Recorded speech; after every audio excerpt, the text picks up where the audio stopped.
Hi friends, ఈరోజు నేను ఊదల రైస్ ఎలా చేస్తానో చూపిస్తాను. ఇవి మార్నింగ్ నానబెట్టినవి 5:36 అయింది. ఆ టైంలో నానబెట్టాను. నేను ఒక చిన్న టీ గ్లాస్ అంతా తీసుకున్నాను క్వాంటిటీ.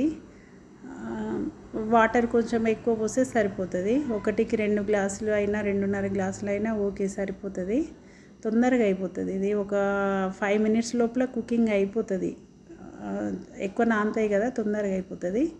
కాకపోతే ఇది వండేటప్పుడు వాటర్ ఎక్కువ ఉంటేనే టేస్ట్ ఉంటుంది, డ్రైగా ఉండొద్దు. చూడండి ఫ్రెండ్స్, ఇట్లా ఉండాలి.